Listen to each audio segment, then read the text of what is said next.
வணக்கம் நண்பர்களே, நான் பாரம்பரிய ஜோதிடர் பா. ரவிக்குமார். இப்போ நாம் பார்க்கக்கூடிய தலைப்பு என்னென்னு பார்த்தீங்கன்னா, புரட்டாசி மாதத்துக்கு உண்டான ராசி பலன்களை பற்றி தான் இந்த காணொலியில் பார்த்துட்ருக்குறோம். பொதுவாக இந்த புரட்டாசி மாதம் பிறக்கக்கூடிய ஒரு தருணம் பார்த்திங்கன்னா, நிகழும் மங்களகரமான குரோதி வருடம் புரட்டாசி மாதம் 1ஆம் தேதி செவ்வாய்க்கிழமை அதிகாலையில் தாங்க இந்த மாதம் பிறக்கப்படுது. அப்படி பார்த்திங்கன்னா, சதய நட்சத்திரம் 3ஆம் பாதத்தில், கும்ப ராசியில், கன்னி லக்னத்தில், ராகு பகவானுடைய திசையில் 315 டிகிரியில் தான் இந்தவுடைய புரட்டாசி மாதம் 1ஆம் தேதி பிறக்கப்படுது. அப்படி பிறக்கக்கூடிய இந்த ஒரு நேரத்தில் காலச்சக்கரத்தின் 5வது ராசியான சிம்ம ராசியில் பிறந்தவங்களுக்கு இந்த புரட்டாசி மாதம் சாதகமாக இருக்குமா இல்லை பாதகமாக இருக்குமா? பொதுவாக பார்த்திங்க அப்படின்னா, சிம்ம ராசிக்காரங்க அப்படின்னா எப்பயுமே எட்வைட்டாக இருப்பாங்கன்னு சொல்லுவாங்க. அதாவதுன்றது நாம் ஒன்று சொன்னோம்னா அவங்க 2 அர்த்தத்தில் கண்டுபிடிக்கிறவங்களும் இருப்புன்னு சொல்லுவாங்க. அதனால் சிம்ம ராசிக்காரங்கிட்ட எப்பயுமே நம்ம கொஞ்சம் பார்த்து தான் பேசணும். அதுக்கு காரணம் வந்து நிறைய பேர் நினச்சிட்டு இருக்கிறது என்னென்னா, சிம்ம ராசிக்காரங்களுக்கு அதிபதி சிங்கம், அதனால் அவங்க அப்படி தான் இருப்பாங்க. அதெல்லாம் கிடையாது. சிம்ம ராசிக்கு அதிபதி யாருன்னா சூரிய பகவான். சூரியன் யார் அப்படின்னா ஒளி கிரகம். உலகத்துக்கே வெளிச்சம் கொடுக்குறவர் யார் அப்படின்னா சூரிய பகவான் தான். அவர் தான் ஒளி கிரகம்னு சொல்லுவாங்க. அவர் மேக்சிமம் யாரு கூட அவ்வளோ தூரம் கை கோத்து போக மாட்டார், சேரவே மாட்டார், நட்பு வச்சுக்கவே மாட்டார். சூரிய பகவான் அப்படின்னா எட்வைட், அதாவது வந்து ஸ்டேட்டஸ் பார்க்குறவர், கௌரவத்தை பார்க்குறவர். சரிங்களா? அப்படி பார்த்திங்கன்னா சூரிய பகவான் 6 வீட்டுக்கு, அதனால் அவர் பகையாக இருப்பார். அதே மாதிரி பார்த்திங்கன்னா ஒரு வீட்டில் அவர் ஆட்சியாக இருப்பார், ஒரு வீட்டில் வந்து நீச்சமடைவார், ஒரு வீட்டில் உச்சமடைவார். மீதி 3 வீட்டில் மட்டும்தான் அவர் நட்பாக இருப்பார். சரிங்களா? அப்படி இருக்கக்கூடிய உங்கள் ராசிக்கு அதிபதி சூரிய பகவான் இப்போ வந்து பார்த்திங்கன்னா அவர் இருக்க வேண்டிய ஸ்தலம் எங்கேன்னு பார்த்தீங்க அப்படின்னா ஆடுதுறை. பொதுவாக நமக்கு குலதெய்வத்துக்கு போகிறோமோ இல்லையோ, 2வது நமக்கு பிடிச்ச கோயிலுக்கு போகிறோமோ இல்லையோ, நமக்கு பிடிச்ச நம்ம ராசிக்கு உகந்த ஆலயத்துக்கு போயிட்டு வந்தால் நிச்சயமாக நம்ம லைஃப் நல்லா இருக்குன்னு சொல்கிறதில்ல மாற்று கருத்தே இல்லை. உங்களுக்கு எத்தனை பேருக்கு தெரியுங்க உங்களுடைய ராசியில் உங்கள் ராசிக்கு இந்த தெய்வம் தான் உகந்ததுன்னு? சூரியனார் கோயில் ஆடுதுறை போயிட்டு வாங்க, நிச்சயமாக உங்கள் லைஃப் கண்டிப்பாக மாறும். இப்போ வந்து பார்த்திங்கன்னா, அதாவது வந்து போன மாதம் கரெக்டாக ஆவணி மாதம் 1ஆம் தேதியிலிருந்து 31ஆம் தேதி வரைக்கும் உங்கள் வீட்டுக்கு அதிபதி சூரிய பகவான் வருஷத்தில் 1 மாதம் மட்டும்தான், ஆவணி மாதம் 1ஆம் தேதியிலிருந்து ஆவணி மாதம் 31ஆம் தேதி வரைக்கும் மட்டும்தான் அவர் தன் சொந்த வீட்டில் இருப்பார், சிம்மராசியில் இருப்பார். மீதி 11 மாதம் பார்த்திங்கன்னா வெளியில் தான் இருப்பார். இப்போ எங்கே இருக்கிறாருன்னு பார்த்தீங்கன்னா கரெக்டாக ஒரு கன்னி ராசியில் இருக்கிறார், புதனுடைய வீட்டில் இருக்கிறார். அப்போ புதன் வீட்டில் போய் சூரிய பகவான் எப்படி இருக்கிறாருன்னா, அதாவது வந்து பகையாக இருக்கிறாரு. இப்போ பொதுவாக கேட்டிங்கன்னா மிதுன ராசிக்கும் கன்னி ராசிக்கும் இந்த 2 வீட்டுக்கு அதிபதி வந்து யாருன்னா புதன் தான். அந்த புதன் பகவான் சிம்ம ராசியில் இருக்கிறார். புதன் வந்து சிம்ம ராசியில் பகையாகவும், அதாவதுன்றது வந்து பார்க்கும்போது அதே உங்களுக்கு சிம்ம ராசிக்கு அதிபதி சூரியன் வந்து இன்றைக்கி வந்து புதன் வீட்டில் பகையாக இருக்கிறார், கிரக பரிவர்த்தனையாகி பகையாக இருக்கிறார். அப்போ இந்த மாதம் 30 நாளுமே பார்த்தீங்க அப்படின்னா அவர் கன்னி ராசியில், உங்கள் வீட்டுக்கு அதிபதி சூரியன் கன்னி ராசியில் அவர் பகையாக தான் இருப்பார். அதே மாதிரி பார்த்தீங்கன்னா இன்றைக்கி இந்த புரட்டாசி மாதம் 3ஆம் தேதி வரைக்கும் பார்த்தீங்கன்னா உங்கள் வீட்டில் இருக்க வேண்டிய புதன் பகவான் 3ஆம் தேதி என்ன பண்ணுறாருன்னா அடுத்தது தன் சொந்த வீட்டுக்கு வந்துடுறாரு. மிதுன ராசிக்கும் கன்னி ராசிக்கு அதிபதி புதன் பகவான், ஞானக்காரகன், புத்திக்காரகன், அறிவுக்காரகன் சொல்லக்கூடிய புதன் பகவான் 3ஆம் தேதி என்ன பண்ணுறாருன்னா தான் சொந்த வீட்டுக்கே வந்துடுறாரு, கன்னி ராசிக்கே வந்துடுறாரு. இப்போ நம்மளுடைய மூளை ஒருத்தருக்கு வேலை செய்யுது, ஒருத்தருக்கு யோசிக்கிற தன்மை வருது அப்படின்னா அதுக்கு காரணமே புதன் தான். நம்ம இங்கே இருப்போம், நம்ம எண்ணமெல்லாம் வேறு இடத்துல இருக்கும். அப்போ இப்படி போகலாமா, இல்லை இது செய்யலாமா, நாளைக்கு என்ன பண்ணலாம், இது இந்த யோசிக்கிற தன்மை யார்கிட்ட இருக்குன்னா புதன் பகவான்கிட்ட தான் இருக்குது. அப்போ உங்கள் ஜென்மத்தில் புதன் இருக்கிறதுனால இப்போ பகையாக இருக்கிறார் இல்லைங்களா, 3ஆம் தேதியில் அவர் சொந்த வீட்டுக்கு வந்துடுவார். அப்படி வந்துட்டார் அப்படின்னா புரட்டாசி மாதம் 20ஆம் தேதி வரைக்கும் அவர் தன்னோட சொந்த வீட்டில் வந்து உட்காந்துருவார். உங்கள் பாவகத்துக்கு 2ஆம் வீட்டுக்கு வந்துடுவார், உங்கள் ராசிக்கு 2வது இடத்துக்கு வந்துடுவார். 2ஆம் இடம்ன்றது குடும்பஸ்தானம், தனஸ்தானத்துக்கு வந்துடுவார். அப்போ உங்களுக்கு வந்து புதன் தன் சொந்த வீட்டில் வந்து உக்காந்துட்டாருன்னா உங்களுக்கு வந்து தொழில் கொஞ்சம் நல்லா இருக்கும். தனக்காரகன், தனஸ்தானம். அப்போ தனஸ்தானத்தில் வந்து புதன் ஆட்சியை வந்து உட்காரும்போது அப்போ உங்களுடைய தேவை என்ன? ஒவ்வொரு மனுஷனுக்கும் ஒவ்வொரு ஆசை இருக்க தானே செய்யுது. அப்போ உங்கள் தேவை என்ன? திருமணமா? அது நடக்கும். குழந்தை பாக்கியமா? அது கிடைக்கும். தொழில் அமையலையா? அந்த தொழில் உங்களுக்கு அமையும். அப்போ உங்களுடைய எண்ணங்கள் என்ன? உங்களுடைய மனசில் நினைக்கக்கூடிய யோசனைகள் என்ன?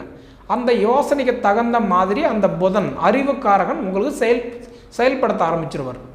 ஆனால் இப்போ நீங்கள் என்ன தான் தேனெல்லாம் பூசி தெருவெல்லாம் உருண்டனாலும் ஒற்றை மண்ணை தான் ஒட்டுன்ற மாதிரி இப்போ என்னாகும், அது ஏதோ ஒரு வகையில் காலதாமதங்கள் ஆகிட்டே இருக்கும். சரிங்களா? இதே புரட்டாசி மாதம் 3ஆம் தேதி என்ன பண்ணுறாருன்னா கன்னி ராசியில் இப்போ சுக்கிரன் வந்து நீச்சம் அடைஞ்சு உட்காந்துருக்கிறாரு. கிட்டத்தட்ட ஒரு 1.5 மாத காலமாக பார்த்தீங்க அப்படின்னா இன்றைக்கி வந்து உங்களுக்கு அந்தவுடைய சுக்கிர பகவான் நீச்சம் அடைஞ்சு உட்காந்துருக்கக்கூடிய காலகட்டம். அடுத்தவர் என்ன பண்ணுறாருன்னா துலா ராசிக்கு தன் சொந்த வீட்டுக்கு போயிடுவார். 3ஆம் தேதி அன்னைக்கு சிம்ம ராசியில் இருக்க வேண்டிய புதன் கன்னி ராசிக்கு வந்துடுவார். அதே 3ஆம் தேதி வந்து கன்னி ராசியில் இருக்க வேண்டிய சுக்கிர பகவான் வந்து அடுத்தது உங்கள் பாவகத்துக்கு 3ஆம் வீட்டுக்கு போயிடுவார், துலா ராசிக்கு போயிடுவார். அந்த 3ஆம் தேதி போயிட்டார்னா சுக்கிர பகவான் 28ஆம் தேதி வரைக்கும் சுக்கிரன் போய் ஆட்சி உட்காந்துருவார். பொதுவாக பார்த்தீங்க அப்படின்னா ஆண் ஜாதகத்தை பார்த்தீங்கன்னா குரு அடிப்படையாக வச்சு பலன்கள் சொல்லுவாங்க. அதே ஒரு பெண் ஜாதகமாக இருந்து கொடுத்தீங்க அப்படின்னா சுக்கிரன் அடிப்படையாக வச்சு தான் பலன்கள் சொல்லுவாங்க. அப்படி பார்த்தீங்கன்னா உங்கள் பிறப்பு ஜாதகத்தில் சுக்கிரன் மட்டும் ஆட்சியாக இருந்துட்டார் அப்படின்னா அவங்க ஜாதகத்தினோட லெவலே வேறு. சரிங்களா? அப்போ இப்போ சுக்கிரன் 3ஆம் தேதி அவர் ஆட்சி வந்துடுறாரு பார்த்தீங்களா? அப்படி உக்காந்துட்டாருன்னா அப்போ உங்களுடைய அமைப்புக்கு இப்போ நீங்கள் ஒரு பெண்ணாக இருந்தீங்கன்னா உங்களுக்கு கண்டிப்பாக மாற்றங்கள் நடக்கும். படிப்பு நல்லாயிருக்கும், படிப்புக்கு தகுந்த வேலை நல்லாயிருக்கும். நீங்கள் வாழ்க்கையை வந்து ஒரு சூஸ் பண்ணுறீங்க, இன்னார் பார்ட்னரை வந்து நல்லாயிருக்கும்னு நீங்கள் நினச்சிங்க அப்படின்னா அந்த இன்னாரை வந்து உங்களுக்கு அமையறதுக்கு வாய்ப்பு உங்கள் ஜாதகத்தில் அந்த வாய்ப்பு கொடுத்துட்டாருன்னா இந்த சுக்கிரன் ஆட்சி வந்து உட்கார்ற தருணத்தில் அதே வாழ்க்கை உங்களுக்கு அமைச்சு கொடுத்துருவார். அப்படி பார்த்தீங்கன்னா ஒவ்வொருத்தருக்குமே ஒவ்வொரு எதிர்பார்ப்பு இருக்கும். அந்த எதிர்பார்ப்பு என்னென்னா நமக்கு இன்னார் நம்ம லைஃப் பார்ட்னர் வந்து நமக்கு நல்லா இருக்குங்களே அப்படின்னு ஒரு சிலர் நினைப்போம். ஒரு சிலருக்கு வந்து பார்த்தீங்கன்னா இந்த மாதிரி தொழில் அமைஞ்சால் நம்ம லைஃப்பை நல்லா இருக்கும்னு நினைப்போம். ஒரு சிலர் வந்து பார்த்திங்க அப்படின்னா இந்த கண்ட்ரிலிருந்து இந்த கண்ட்ரிக்கு போனால் நமக்கு வந்து நல்ல ஃபியூச்சர் இருக்குன்னு நம்ம நினைப்போம். இது போல் ஒவ்வொருத்தருக்கும் ஒவ்வொரு எதிர்பார்ப்பு இருக்கும். அப்படி இருக்கக்கூடியவங்களுக்கெல்லாம் பார்த்திங்க அப்படின்னா இப்போ அதாவதுன்றது அந்தவுடைய சுக்கிர பகவான் தன்னுடைய வீட்டுக்கு அந்த 3ஆம் தேதி புரட்டாசி மாதம் 3ஆம் தேதியிலிருந்து புரட்டாசி 28ஆம் தேதி வரைக்கும் அவர் வந்து ஆட்சியை உட்காரக்கூடிய ஒரு தருணம் கண்டிப்பாக இந்த சிம்ம ராசிக்காரர்களுக்கு நல்லாயிருக்கும். பொதுவாக பார்த்திங்கன்னா இந்த சிம்ம ராசிக்காரங்களுக்கெல்லாம் நிறைய எதிர்பார்ப்பு இருக்கும். பொதுவாக பார்த்திங்கன்னா இடம் மாதிரி வாழலாமா, தொழில் சுயமாக அமைச்சிக்கலாமா, ரெண்டாவது நமக்கு தகுந்த மாதிரி ஏதாவது லைஃப் எப்போ அமையும், இது போல் ஒரு எதிர்பார்ப்பெல்லாம் நிறையா இருக்கும். ஆனால் இந்த எதிர்பார்ப்பு எல்லாமே இப்போ வந்து பார்த்திங்க அப்படின்னா இந்த புரட்டாசி மாதம் 3ஆம் தேதியிலிருந்து நிச்சயமாக சிம்மராசிக்காரர்களுக்கு நல்லாயிருக்கும். காரணம் என்னென்னு பார்த்தீங்கன்னா ஏன்னா வந்து புதன் தன் சொந்த வீட்டுக்கு வந்துடுறாரு. அதாவது உங்கள் ராசிக்கு 2ஆவது வீட்டுக்கு வந்துடுறாரு, குடும்பஸ்தானம் தனஸ்தானத்துக்கு வந்துடுறாரு. அப்போ குடும்பஸ்தானத்துக்கு போய் தன்னுடைய புதன் ஆட்சியை உட்காரும்போது கண்டிப்பாக உங்களுக்கு 2ஆம் இடம் தனஸ்தானம் நல்லாயிருக்கும். அதே மாதிரி 3ஆம் இடம்ன்றது சகோதரஸ்தானம் தைரியஸ்தானத்தில் சுக்கிரன் உட்கார்றாரு. அது உங்களுக்கு மிகப்பெரிய ஒரு பலம்னு சொல்லலாம். இதை போக பார்த்தீங்க அப்படின்னா உங்களுக்கு வந்து இப்போ சனி பகவான் டைரெக்டாக உங்களுக்கு 7ஆம் பார்வையாக பார்த்துட்ருக்கிறாரு. இப்போ பொதுவாக பார்த்தீங்கன்னா சனி பார்வை 3, 7, 10ஆம் இடம். ஏன்னா இந்த 3ஆம் இடம்ன்றது யார் பார்க்குறாரு? மேச ராசி பார்க்குறாரு. 7ஆம் இடமாக யார் பார்க்குறாருன்னா சிம்மராசி உங்களை தான் பார்த்துட்ருக்கிறாரு. சிம்மராசிக்கு வந்து சனி பார்க்கும்போது சனி யாருன்னு பார்த்தீங்கன்னா தொழில் காரகன், தொழிலுக்கு அதிபதி யாருன்னா சனி தான். பொதுவாக தொழில் காரகன் தொழிலுக்கு அதிபதியே டைரெக்டாக நம்ம சிம்மராசி பார்க்குறதுனால கண்டிப்பாக நல்லாயிருக்கு. ஏன்னா இதுக்கு முன்னாடி சிம்மராசி சனி பார்த்துட்டு இருந்தார். அப்போ குருவும் சேர்ந்து பார்த்தார். அப்போ குருவும் பார்த்து சனியும் பார்க்கும்போது 2 பேரும் பார்க்கும்போது பெருசாக ஒன்றும் உங்களுக்கு பலன் கொடுக்கல. அப்போ இந்தவுடைய மே மாதம் 1ஆம் தேதி என்ன பண்ணிட்டாரு, உங்களுக்கு அந்தவுடைய குரு வந்து பார்க்கும்போது மேசராசிலிருந்து ரிஷபராசிக்கு போயிட்டார். அப்போ ரிஷபராசிக்கு போகும்போது இப்போ தனித்து சனி மட்டும் தான் பார்த்துட்ருக்கிறாரு. தொழிலுக்காரகன் தொழிலுக்கு அதிபதி மட்டும் தனித்து பார்க்குறாரு. அப்படி பார்க்கக்கூடிய காலகட்டம் இப்போ உங்களுக்கு நிச்சயமாக துல்லியமாக நல்லாயிருக்கும். சரிங்களா? கிட்டத்தட்ட பார்த்தீங்கன்னா இந்த 2025 ஃபுல்லாகவே பார்க்கும்போது உங்களுக்கு சனி பார்க்குறதுனால நல்லாயிருக்கும். இப்படியாப்பட்ட காலத்தில் புதனும் சுக்கிரனும் ஆட்சியை உட்காரக்கூடிய தருணம் இன்னுமே உங்களுக்கு ஓரளவுக்கு பலமாக இருக்குன்னு நம்ம சொல்லலாம். சரிங்களா? இது இப்போ பார்த்திங்க அப்படின்னா உங்களுக்கு வந்து இப்போ 10ஆம் இடத்துல குரு இருக்கார் உங்கள் ராசிக்கு. இப்போ 10ல் குரு இருக்கிறார், தொழில் குருன்னு சொல்லுவாங்க. தொழில் குரு அப்படி இருக்கும்போது நீங்கள் தொழில் வந்து சுய தொழில் செய்கிற மாதிரி இருந்தால் நிச்சயமாக ரொம்ப கவனமாக இருக்கணும். காரணம் என்னென்னு பார்த்தீங்கன்னா, பொதுவாக 10ல் குரு இருந்தால் பதவி கூட பறிபோகும்னு சொல்லுவாங்க. நிச்சயமாக வரும். இப்போ உங்களுக்கு தொழிலெல்லாம் பார்த்தீங்கன்னா நிறைய சிக்கல் வரும், நிறைய குழப்பங்கள் வரும், தேவையில்லாத பிரச்சனை. தொழிலில் நீங்கள் என்ன தான் நல்லது பண்ணினாலும் நல்ல பேர் வராது. ரெண்டாவது கொடுத்துருந்தாலும் அவ்வளோ சீக்கிரம் வாங்க முடியாது, வாங்கியிருந்தாலும் கட்ட முடியாது. தொழிலில் நிறைய குழப்பங்கள் வரும், பார்த்தும் பாவின்ற மாதிரி. அதனால் பார்த்தீங்கன்னா இப்போ உங்களுக்கு தொழில் குருவாக இருக்கிறதுனால இப்போ உங்களுக்கு வந்து பார்த்திங்கன்னா தொழில் வகையில் கொஞ்சம் ஒருத்தருக்கு ஜாமீன் இழுத்து போடுறத அவாய்ட் பண்ணிக்கணும், 10 ரூபா வாங்கி கொடுக்குறத அவாய்ட் பண்ணிக்கணும். நான் இருக்கிறேன்னு சொல்லிட்டு சப்போர்ட் பண்ண போனால் கூட உங்களுக்கு தேவையில்லாத பிரச்சனைகள் வரும். முடிஞ்ச வரைக்கும் என்னன்னு பார்த்தீங்கன்னா உங்களுக்கு இப்போ 10ல் குரு இருக்கிறதுனால பதவி கூட பறிப்போகக்கூடிய ஒரு நேரம் தான். அதனால் தொழிலில் கவனமாக இருங்க, கண்டிப்பாக அது உங்களுக்கு நல்லது. இது போக பார்த்தீங்க அப்படின்னா உங்களுக்கு மெயினாக சிம்ம ராசிக்காரங்களுக்கு தொழிலுடைய பார்வையை, தொழிலுக்காரகனுடைய பார்வையே உங்கள் ராசி பார்த்துக்கிட்டு இருக்கிறதுனால கண்டிப்பாக உங்களுக்கு வந்து தொழில் மாற்றங்கள் நடக்கும். குரு வந்து 10ல் இருக்கிறதுனால கொஞ்சம் கவனமாக இருக்கணும், சரிங்களா? இருந்தாலும் ஒவ்வொருத்தருடைய வாழ்வாதாரம் என்னென்னா உங்கள் சுய ஜாதகத்தில் தான் தெரியும். காரணம் என்னென்னா, இப்போ பொது பலன் நம்ம எடுத்துட்டோம்னா என்ன பண்ணுறோம், ராசியை அடிப்படையாக பலன்கள் சொல்கிறோம். அதே ஒருத்தருடைய ஜாதகத்தை பார்க்கும்போது என்ன பண்ணுறோம், லக்னத்தை அடிப்படையாக வச்சு சொல்கிறோம் இல்லைங்களா? அதனால் முடிஞ்ச வரைக்கும் என்னென்னா உங்கள் சுய ஜாதகத்தை பாருங்கள்.